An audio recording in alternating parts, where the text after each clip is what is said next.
চতুৰ্থ শ্ৰেণীত পঢ়ি থকা এটা ল'ৰাৰ দুখ লগা জীৱন দেউতাকে এৰি থৈ গুচি গ'ল। এতিয়া তাৰ অসুখীয়া মাতৃৰ দায়িত্ব, তাৰ 9 মহীয়া ভায়েকৰ দায়িত্ব সকলো বহন কৰি আছে।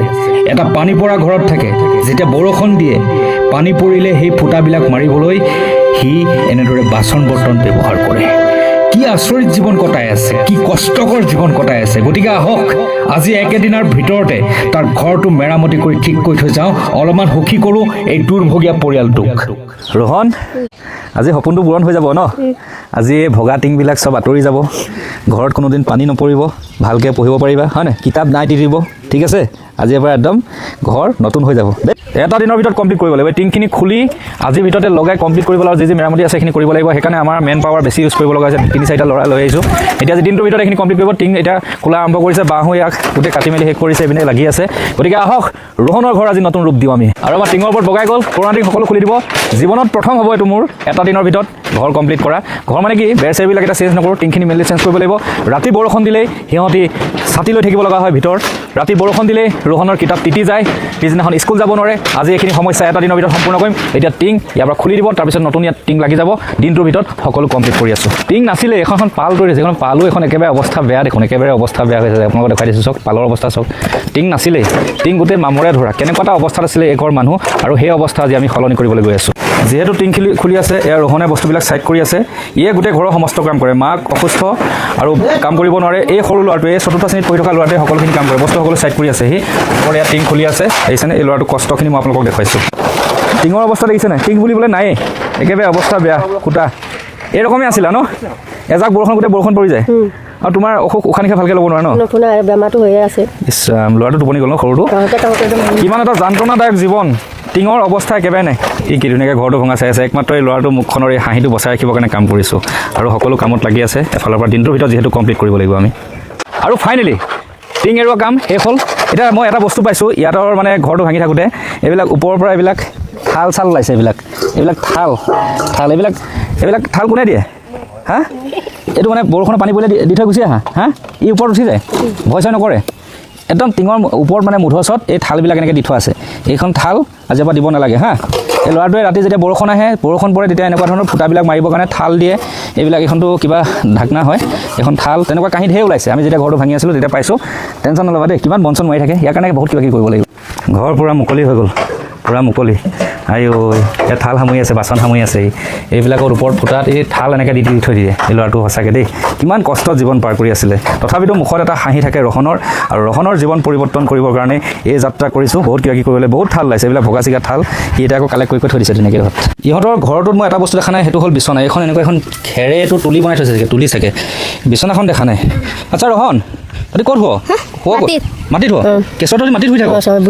মাটিতে শুৱ। আমি মোৰ বিচনা কথা কোৱা নাই কেলৈ অথনিৰ পৰা? মই এতিয়া নিজে দেখিলতহে।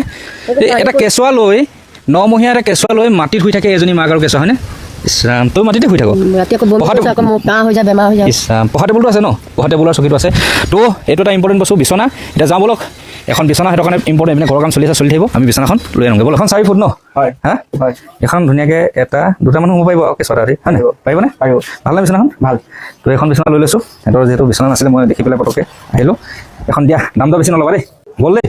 ঠিক আছে, থেংক ইউ। অলপ কমাই লৈছে বাৰু, ঠিক আছে। ঠিক ধন্যবাদ জ্ঞাপন কৰিছোঁ। এতিয়া এখন লৈ যাওঁ আহক সিহঁতৰ ঘৰলৈ। এখন এবিনা বিচনা আহি গ'ল এইটো। হা, তোমালোকৰ চলে নি? নহয়, এদিন তাৰমানে বনগাঁৱৰ পৰা আহিছিলে। আচ্ছা আচ্ছা, মই ইয়ালৈকে লৈ আহিলোঁ, ফ্ৰীকৈ লৈ আহিলোঁ। এবাৰ পইচা নল'বা দেই। নাই লোৱা, আৰু বন কিনি দিছে। ধন্যবাদ। তোমাৰ নামটো কি আছিলে? বলু ভাইক ধন্যবাদ। বন কিনি দিছিলে তাতে। বঢ়িয়া, এতিয়া বিচনা আহি গ'ল। আজি মাটিত শুব নালাগে দেই। চাওকচোন, এখন বিচনা নোহোৱাকৈ শুই আছিলে। ৰোহন বল, আজি এবাৰ টেনশ্যন নাই। বিচনাখন কি আগ্ৰহে চাইছে, পিছে গৈছে। সেই ল'ৰাটোক আশীৰ্বাদ কৰিব দেই, ভালদৰে থাকিবৰ কাৰণে।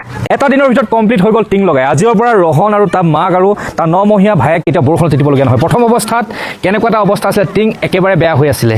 এইখিনি টিং আপোনালোকক দেখুৱাই দিছোঁ কিমানখিনি টিং, গোটেইখিনি টিঙেই বহুত বেয়া হ'ল। এইখিনি গোটেইখিনি টিঙেই চেঞ্জ কৰিব লগা হ'ল। ৰোহন, ঘৰ হৈ গ'ল। হা, প্ৰথমবাৰ লগ পাই পেলাই এই ল'ৰাটোৱে কৈছে টিংখিনি ফুটাটো মাৰিব লাগে। কোনো খোৱা বস্তু বিচৰা নাছিলে। আজি তাৰ কাম সম্পূৰ্ণ কৰি দিলোঁ। লগতে ধন্যবাদ দিব লাগিব এই 3জন ল'ৰাক।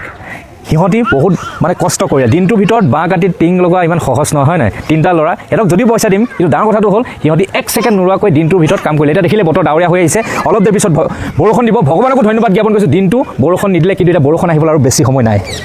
এটা দৃশ্য দেখাওঁ ৰহনে নিজে ঝাৰু মাৰিছে চাওক সি ঘৰৰ প্ৰত্যেকটো কাম কৰে সি নিজে ঝাৰু মাৰিছে বিচনাখন যিহেতু ইয়াত ফিটিং কৰিম আমি বিচনা ইয়ালৈ আনিম সি চাওক নিজে ঝাৰু মাৰিছে মই তাক কোৱা নাই গতিকে এই ল'ৰাটোক এটা বেলেগ এটা ল'ৰা ইয়াৰ চিন্তাধাৰা বহুত বেলেগ ই ভৱিষ্যতে বহুত এটা ভাল মানুহ হ'বলৈ গৈ আছে ৰহনা বিচনাত বহ কেনেকুৱা লাগিছে প্ৰথমবাৰৰ বাবে বিচনাত বহিছে ন প্ৰথমবাৰৰ বাবে সি বিচনাত বহিছে ভাল টোপনি যাব লাগিব কেতিয়াও বৰষুণ নপৰে টেনশ্যন নল'ব সকলো বিচনা আমি ফিটিং কৰি থৈ গ'লোঁ ৰহনে আজিৰ পৰা বিচনাত শুব তাৰ ভায়েক 9 মহীয়া ভায়েকটো বিচনাত শুব মাটিত শুই আছিলে কেনেকুৱা ধৰণৰ কষ্টকৰ জীৱন আছিলে এবাৰ ভাবি চাওক আজিৰ পৰা এগৰাকী মাতৃয়ে কেতিয়াও কান্দিব লগা নহয় যে সন্তান কষ্টত আছে বুলি এটা বৰষুণ নপৰা ঘৰত থকা ব্যৱস্থা কৰিলোঁ আৰু বহুত কৰিব লগা আছে এখন বিচনাত খোৱাৰ ব্যৱস্থা কৰিলোঁ গতিকে ইহঁতৰ বাবে আজি এইটো উপহাৰ আগবঢ়ালোঁ হয়তো বহুতে ক'ব পাৰে দৰ্জা নাই বুলি দৰ্জাখন ঠিকে আছে এইবোৰ পিছত মেৰামতি কৰাৰ সময় কৈছোঁৱে মই জাষ্ট এটা ইমাৰ্জেঞ্চি চিটুৱেশ্যন যিহেতু বৰষুণ অহা দিন সেইকাৰণে মই টিংপাতখিনি লগালোঁ ঘৰ দিয়া কাম চৰকাৰে দি আছে সিহঁতৰ যেতিয়া ভোটাৰ কাৰ্ড উলিয়াব মই অনুৰোধ কৰিছোঁ ইয়াৰ ৱাৰ্ড মেম্বাৰ হওক বা গাঁও পঞ্চায়তৰ যি প্ৰেচিডেণ্ট আছে ইহঁতক অকণমান আগুৱাই নিয়ক মই যদি ইমানখিনি কৰিব পাৰিছোঁ আপোনালোকে চৰকাৰীভাৱে যিখিনি প্ৰযোজ্য হয় গোটেইখিনি কৰাই ইহঁতক এটা ঘৰ দিয়ক ভাল ঘৰত থাকিব লাগিব লগতে এই ল'ৰাটোক মই